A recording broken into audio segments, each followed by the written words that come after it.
నమస్కారం LGC TV news కి స్వాగతం. విజయవాడ గాంధీనగర్ ప్రెస్ క్లబ్ లో భారత్ కిసాన్ సంఘం ప్రెస్ మీట్ నిర్వహించింది. ఈ సందర్భంగా ఆకుమూల గాంధీ మీడియాతో మాట్లాడుతూ భారతీయ కిసాన్ సంఘ్ ఆధ్వర్యంలో త్రాగు మరియు సాగునీటి సంరక్షణకు డెల్టా భూములు మరియు నదీ జలాల పరిరక్షణ కోసం జలజన జాగరణ యాత్ర జూన్ 2 సోమవారం ఉదయం 8 గంటలకు యలమల కుదురు రామలింగేశ్వర స్వామి ఆలయం వద్ద నుండి ప్రారంభించబడి అంచెల వారీగా కృష్ణా నది డెల్టా ప్రాంతాన్ని మొత్తాన్ని పర్యటించి సమస్యలపై జన జాగరణ చేయాలని భారతీయ కిసాన్ సంఘ్ నిర్ణయం తీసుకున్నదని తెలిపారు. కృష్ణానది పరివాహక ప్రాంతాలలో జరుగుతున్న కాలుష్యం, అక్రమ నిర్మాణాలు, ఇసుక తవ్వకాలు, మడ అడవుల నాశనం వంటి కార్యకలాపాలు ప్రజల ఆరోగ్యానికి, వ్యవసాయానికి తీవ్ర ప్రమాదాన్ని కలిగిస్తున్నాయని అన్నారు. కలవాలని చట్టాలు చెబుతుంటే అంతకుముందు బచావతి ట్రిబ్యునల్ చెప్పిన దానికి భిన్నంగా విజయ్ కుమార్ ట్రిబ్యునల్ మిగులు వాటర్ని పై రాష్ట్రాలకు పంచడం జరిగింది. అది అన్యాయం అని చెప్పి ఇంతవరకు ప్రభుత్వం సరైన న్యాయస్థానానికి వెళ్ళి దాన్ని పోరాడాల్సిన బాధ్యత ప్రభుత్వం మీద ఉంది. ఆ పోరాటాన్ని చేయాల్సిన బాధ్యతను గుర్తు చేస్తూ ఎందుకు మా యొక్క యాత్రలో మేము తెలియపరిచేది ఏంటంటే ఎందుకు మినిమం వాటర్ కిందకి ఫ్లో కాకపోతే నష్టం ఏంటి, దానివల్ల జరిగే నష్టాలను కూడా ప్రదర్శించి చట్టాన్ని కూడా ఈ దృక్పథానికి అంటే కోర్టు కూడా సుమోటోగా తీసుకునే పరిస్థితిని క్రియేట్ చేసి బచావతి ట్రిబ్యునల్ యొక్క ఆలోచనని మార్చగలమనే నమ్మకం మాకుంది. ఈ యాత్రకి విజయ్ కుమార్ ట్రిబ్యునల్ యొక్క యాత్రకి యొక్క ఆలోచనని మార్పు చేస్తామనేది తప్పదు. మిగులు జలాలు వదిలిపెట్టి అంటే సముద్రంలో కలవాల్సిన నీరు, సముద్రంలో కనుక నీరు కలవకపోతే మన భూములన్నీ కూడా డెల్టా ప్రాంతం అంతా కూడా ఉప్పుదేలిపోయే ప్రమాదం ఉంది. కాబట్టి ఏ నదిలో అయినా సరే ఎంతో కొంత వాటర్ సముద్రంలోకి వెళ్లాల్సిందే. ఇవాళ ప్రతి సర్ప్లస్ వాటర్ను కూడా ఈ బ్రజేష్ కుమార్ ట్రిబ్యునల్ తీసుకొచ్చి కర్ణాటకకి, మన తెలంగాణకి, ఆంధ్రకి అలొకేట్ చేస్తుంది. అంటే కనీసం ఒక 16 టీఎంసీలు మాత్రమే, అంటే ఇన్ని వేల టీఎంసీల్లో కనీసం 10% వాటర్ కూడా సముద్రంలోకి వెళ్ళనివ్వట్లేదంటే ఇంతకన్నా ఎన్విరాన్మెంటల్ డిస్ట్రక్షన్ ఎక్కడా జరగదు. కాబట్టి మేము కోరుతున్నాం ప్రభుత్వాన్ని, బ్రజేష్ కుమార్ ట్రిబ్యునల్ ఇప్పుడు జూన్ ఆఖరి వరకు దానికి టెన్యూర్ ఉంది, దాన్ని స్క్రాప్ చేయండి. బ్రజేష్ కుమార్ ట్రిబ్యునల్ని కొత్త ట్రిబ్యునల్ కన్స్ట్రక్ట్ చేయండి. ఎన్విరాన్మెంటలిస్టులను కూడా దాంట్లో ఉండేలా చూడండి. కృష్ణా డెల్టాకి న్యాయం జరిగేలా చూడమని భారతీయ కిసాన్ సంఘ్ కోరుతా ఉంది.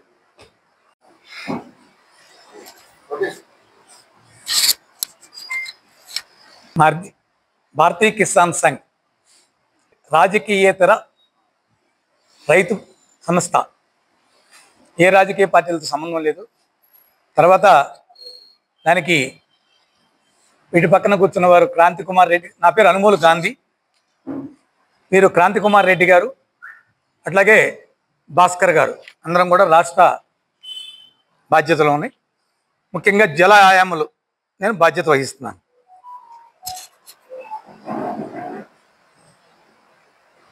ఇప్పుడు ఈ యొక్క జనజాగరణ యాత్ర యొక్క ముఖ్య ఉద్దేశం ఏంటంటే ఇవాళ డెల్టా ప్రాంతం పూర్తిగా కూడా చిన్నాభిన్నం అవుతుంది. డెల్టా ప్రాంతం అంటే ఆలోచించాల్సింది ఏంటంటే మనం ముఖ్యంగా ఆలోచించాల్సింది ఏంటంటే 13 లక్షల ఎకరాలు ఫ్లడ్ ప్లైన్స్, పవిత్ర భూమి అంటున్నారా, భూమి అంతా పవిత్రం కాదండి అనవచ్చు. అంటే అన్నిటికన్నా కూడా విశేషమైన భూమి. అంటే మనకి కృష్ణానదిలో నీరు ఎంత ఉందో అంతకన్నా ఎక్కువ నీరుని నిల్వ ఉంచుకొని సమాజ పరిరక్షణని, ప్రకృతిని, సమతుల్యాన్ని నిర్వచించగలిగిన భూమి. ఆ భూమికి ప్రమాదం జరగటం అంటే మానవాళికే ప్రమాదం జరుగుతుంది. అయితే ముఖ్యంగా ఇవాళ చూస్తున్నాం మనం ఎగువలో హైదరాబాద్, పూనా, అనేక నగరాల్లో, కర్నూలు, అనేక నగరాల యొక్క డ్రైనేజీ, కెమికల్ వాటర్స్ కృష్ణానది గుండా ప్రవహించి ప్రకాశం బ్యారేజ్ దగ్గరికి వచ్చి ప్రకాశం బ్యారేజ్ నుంచి కిందకి వివిధ కాలువల ద్వారా నీరు ప్రవహిస్తుంది. ఆ కాలువల్లో కూడా పూర్తిగా డ్రైనేజీ కలుపుతున్నారు. ప్రభుత్వాలు డ్రైనేజ్ సేవరేజ్ చేసి కూడా మళ్ళీ దాంట్లోనే కలుపుతున్నారు. సేవరేజ్ చేసిన వాటర్ ఏదైనా పంట పొలాలకో, గార్డెన్స్కో వాడాలి, కానీ అవి కాలువల్లో కలపకూడదు.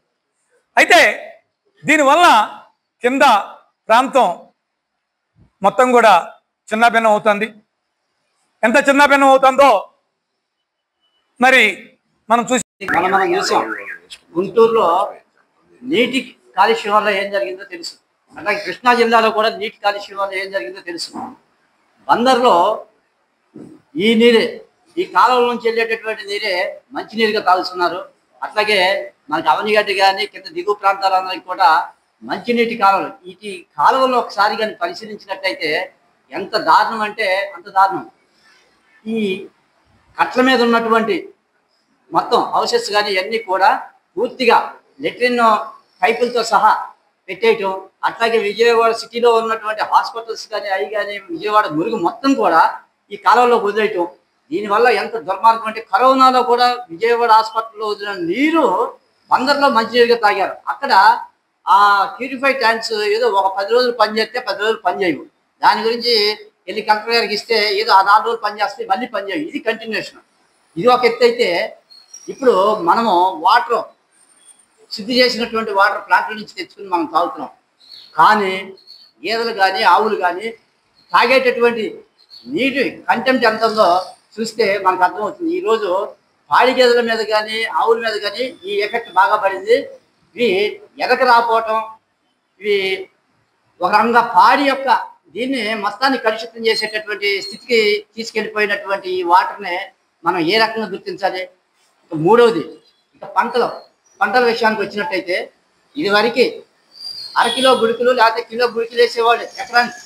అట్టడికి పోయే వాళ్ళ 10 నుంచి 15 కిలోలు గుడికలు వాడుతున్నారంటే ఆ పరిస్థితి ఏంటో ఆలోచిస్తుంది. వెళ్ళరాలే పురుగు, పచ్చ పురుగు, ఏరుకుళ్ళు తెగులు, వీటన్నిటికీ కారణం ఏంటి? ఇదే ఈ వాటర్, సరైనటువంటి వాటర్ కనీసం రైతులకి మీరు మంచి వాటర్ అన్నా ఇవ్వండి అనేటటువంటి పరిస్థితి ఈరోజు వచ్చింది. ఇవాళ పిండికట్లో అట్లాగే మనకి 10-12 సంవత్సరాల క్రితం 15 సంవత్సరాల క్రితం అమెరికాలో బ్యాన్ చేసినటువంటి ఎరువులు పురుగు మందులు తీసుకొచ్చి ఇవాళ వాడుతున్నారు. ఇదివరకు ఒక్కసారి స్ప్రే చేసేవాళ్ళు ఏది పురుగు ఉందంటే, కానీ ఇవాళ ఎకరానికి 4 లీటర్లు వాడుతున్నారు, 5 లీటర్లు కూడా వాడుతున్నారు కొంతమంది. మరి ఈ గుళికలు మీరు సమాజం దృష్టి తీసుకెళ్ళాలి. 13 లక్షల ఎకరాలలోనూ అంచెల వారీగా పాదయాత్రలు జరిగి ఈ జనజాగరణ యాత్ర జరిగి ఈ జనజాగరణ యాత్ర ద్వారా సమాజాన్ని చైతన్యంకు మేల్కొల్పడం జరుగుతుంది. అంటే 13 లక్షల ఎకరాలంటే ఇప్పుడు కృష్ణా జిల్లా, గుంటూరు జిల్లా కాకుండా ఏలూరు జిల్లాలో కూడా కొంత భాగాన్ని కూడా యాత్రలు జరుగుతుంది. అట్లాగే ఈ ప్రాంతాలలో రాబోయే రోజుల్లో ముంపు నివారణకి జరుగుతున్న పరిస్థితిని నివారించడానికి గల మార్గాలను కూడా అన్వేషించి ఈ యాత్ర ఈ 2 రోజులతోనో 3 రోజులతోనో మొగొట్ల ఇవాళ ప్రస్తుతం యాత్ర యలమల కుదురు రామలింగేశ్వర స్వామి ఆలయం దగ్గర, ఎందుకంటే ఈశ్వరుణ్ణి ఆలయము గంగాదేవి మనం వాటిని రక్షించడానికి వెళ్తున్నాం కాబట్టి అక్కడ నుంచి యాత్ర మొదలుపెట్టి బందరగాలో పక్కనే గ్రామాల గుండా అంటే యలమదుగురు గ్రామాల గుండా పయనిస్తూ అంటే బండి పక్కన విలేజ్ల్లో జనాన్ని జాగరణ చేస్తూ మొదటి రోజు అవినిగడ్డ దాకా చేరటం జరుగుతుంది. అదే కాదు, ఏదన్నా కానీ ఏ సమస్యలు ఉన్నా, డ్రైన్ సమస్య కానీ ఇసుక తవ్వకాలలో తప్పులు ఉన్నాయి వాటి విషయాల్లో కానీ వాటన్నిటినీ కూడా పరిశీలన జరుగుతుంది. ఆ పరిశీలన జరుగుతూ యాత్ర జనాన్ని జాగృతి చేసి ఏ విషయం గురించి, అలాగే ప్లాస్టిక్ వ్యర్థాల గురించి, ఇలాంటి అన్ని విషయాల గురించి కూడా జనాన్ని, పంట కాలాల గురించి, మరి మడ అడవుల గురించి వీటన్నిటి కూడా జాగృతి చేస్తూ యాత్ర అవినిగడ్డ దాకా చేరుతుంది. అక్కడి నుంచి యాత్ర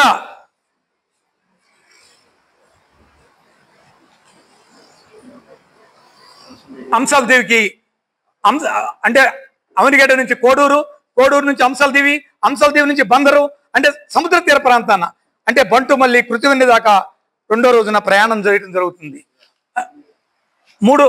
మూడో రోజు అనేది ఇంకా అంచనా అనేది ప్లాన్ చేస్తున్నాం. అలా కంటిన్యూగా ఈ యాత్ర అంచెల వారీగా అంటే కార్యకర్తలు అంటే యాత్ర చేసేదానికి కొంచెం నీరసం వచ్చిన రోజున మళ్ళీ 4 రోజులు ఆగి మళ్ళీ మొదలు పెట్టడం, ఇలా అంచెల వారీగా మీకు ఎప్పటికప్పుడు ప్రస్తుతం తెలియపరుస్తాం. అంచెల వారీగా రాష్ట్రం మొత్తం జరుగుతుంది. అదే కాదు, అన్నిటికన్నా ముఖ్యమైన విషయం విజేష్ కుమార్ ట్రిబ్యునల్ ఇవాళ నదీ జలాలు మినిమం లెవెల్ కింద నుంచి ఇచ్చేటటువంటి మరి రసాయనిక ఎరువులు, దీనివల్ల అసలు ఏం జరుగుతుంది? ఆ గడ్డి తిన్న గొడ్డు ఏమైపోవాలా, ఆ ఒడ్డు తిన్న మనుషులు ఏమైపోవాలా? అసలు ఇది నిజంగా దీన్ని ప్రభుత్వాలు పట్టించుకుంటాయా అనేటటువంటి దీంట్లోకి వెళ్తే అసలు మనం ఏం తింటున్నాం? రెండోది పొల్యూషన్, గాలి పొల్యూషన్, అన్ని పొల్యూషనే. మరి దీని గురించి కనీసం ప్రభుత్వాలు ధైర్యం చేసి ముందుకు రావాలి. ఎందుకంటే మనం చేయాల్సిన పని ఏంటంటే కాలువ కట్టలు, విజయవాడ సిటీలో ఉన్నటువంటి కాలువ కట్టలు అన్ని కూడా ఖాళీ చేస్తే 1000 ఎకరాలు సరిపోతుంది. ఆ 1000 ఎకరాలు వీళ్ళందరినీ అక్కడ చేసి వాళ్ళకి మంచి వసతి కల్పించి వీళ్ళందరినీ పక్కన పెట్టి ఈ కాలువలన్నీ కూడా మీరు శుభ్రంగా చేయగలిగితే అంతకంటే ఇంకోటి లేదు. రైతులు ఇక్కడ నుంచి మనం ఈరోజు ఆర్గానిక్ వ్యవసాయం చేయాలంటే ఇది చాలా పెద్ద ఆటంకంగా ఎదురవుతుంది. ప్రజలు అడిగే ప్రశ్నలకి సమాధానం లేకుండా పోతుంది ఇది. ఎందుకంటే భారతీయ కిసాన్ సంఘం అన్ని రాజకీయ పార్టీలని కలుపుకుంటూ వెళ్తుంది. ఏ రాజకీయ పార్టీ యొక్క దీన్ని ఇది చేయాల్సిన అవసరం కిసాన్ సంఘం లేదు. ఇది నాన్ పొలిటికల్ ఆర్గనైజేషన్, ఇది స్వచ్ఛందంగా పనిచేసేటటువంటి సంస్థ అనేది. కాబట్టి ఎప్పటికైనా రాష్ట్ర ప్రభుత్వం, కేంద్ర ప్రభుత్వాల దృష్టికి దీన్ని తీసుకెళ్లవలసినటువంటి బాధ్యత ఉంది. ఆల్రెడీ చెప్పాను, విజయవాడలో ఉన్నటువంటి దీని మీద అది ప్రమాద కారణం అవుతుంది. ఒక పక్కన అలా జరుగుతుంటే రెండో పక్కన ఈ వాటర్ వలన తాగునీరేగా సాగునీరు కూడా పొల్యూషన్గా మారి వ్యవసాయానికి కూడా వేరుకుళ్ళు, తర్వాత వైరస్లు ప్రవేశించి పంటలు దిగుబడిపోతుంది. మరి ఒక పక్కన తీర ప్రాంతం చూస్తే మరి దాదాపు ఒకప్పుడు 50 సంవత్సరాల కిందనో నాగాలంకలో నీళ్లు తాగడానికి పనికొచ్చాయి. ఇవాళ అక్కడి నుంచి దాదాపు 30-40 కిలోమీటర్లు ఎగువ వరకు సముద్రం మీద, దాదాపు 100 కిలోమీటర్లు భూగర్భ జలాలు ఉప్పుగా మారిపోయినాయి, చౌడేసిపోయినాయి. మా చిన్నతనంలో ఈ ఫ్లడ్ ప్లేన్స్లో నీళ్ళు ఆక్రమణలు జరిగినాయి. మడ అడవుల ఆక్రమణలు జరిగితే పర్యావరణ సమతుల్యతం లోపించి కోతలకు గురై అనేక ప్రాంతం సముద్ర తీర ప్రాంతం ప్రమాదానికి సూచికైపోయింది. పంట పొలాలు నాశనం అయిపోతున్నాయి. మరి దీనికి ఇలా అనేక సమస్యలకు పరిష్కార మార్గం ఎలా అనేది ఆలోచించాలంటే ముఖ్యంగా జనాన్ని జాగృతం చేయాలి. జనాన్ని జాగృతం చేయడం కోసం అంతేకాదు కొన్ని డిమాండ్లతో, పరిష్కార మార్గాలతో, డిమాండ్ అంటే మా యొక్క కిసాన్ సంఘ్ యొక్క ఆలోచన పరిష్కార మార్గాల్ని సూచించి వాటిని పరిష్కారం అయ్యేటట్టుగా ప్రయత్నం చేయటమే ఎక్కువ ఉంటుంది. డెఫినెట్గా అనేక సమస్యల్ని పరిష్కరించింది కిసాన్ సంఘ్ రాజకీయేతరంగా. ఇప్పుడు ఈ సమస్యను టేకప్ చేయటం జరిగింది. దీన్ని తప్పనిసరి పరిష్కార దిశగా మారుతాం. ముఖ్యంగా ఏదైతే ప్రకాశం బ్యారేజీల్లో కాలువల్లో నీళ్ళు వెళ్తున్నాయో, అంటే బందర కాలువ కానీ, రవేస్ కాలువ కానీ, బకింగ్హామ్ కెనాల్ కానీ, అటు ఏలూరు కాలువ కానీ, ఈ కాలువల్లో గుండా వెళ్ళే నీళ్ళని మరి శుద్ధి డ్రైనేజీ కలవకుండా డ్రైనేజీ పక్క నుంచి తీసుకుంటూ వెళ్ళి వాటిని నగర శివారుల్లో శుద్ధి చేసి వాటిని పంట పొలాలకు వదలాలకు మాత్రమే కానీ పంట కాలువల్లో కూడా వదలడానికి వీల్లేదు. ఎందుకంటే కాలువల్లో నీళ్ళు తాగుతున్నారు కాబట్టి ఆ వాతావరణం కల్పించాలి. అట్లాగే ఈ ప్లాస్టిక్ వినియోగాన్ని కంట్రోల్ చేయాలి, అలాగే నియంత్రించాలి. అట్లాగే ఇసుక తవ్వకాల మీద నియంత్రణ జరగాలి. తర్వాత సముద్రపు నీరు భూమిలోకి రాకుండా ప్రవేశించేందుకు కంపల్సరీ కృష్ణా నదిలో 2 బ్యారేజీల నిర్మాణం జరిగి తీరాలి. ఎందుకంటే గత 50 సంవత్సరాల నుంచి లేని పొల్యూషన్ ఇవాళ ఏర్పడి వాతావరణం చిన్న భిన్నమైంది కాబట్టి. తర్వాత మరి ఏదైతే మడ అడవుల్ని ఆక్రమించారో ఆ మడ అడవుల్ని మళ్ళీ పునర్నిర్మాణం చేయాలి. తర్వాత చేపల చెరువులకి రైతులకి చేపల చెరువుల నీళ్ళని మళ్ళీ రైతు పొలాల్లోకి వెళ్తే రైతు పొలాలు పంటలు నాశనం అయిపోతున్నాయి. కానీ చేపల పరిశ్రమ అవసరం ఉంది ఈ రాష్ట్రానికి. కానీ వాటికి రెండింటికి మధ్యలో డ్రైన్ వ్యవస్థను సరిగ్గా నిర్మాణం చేయాలి.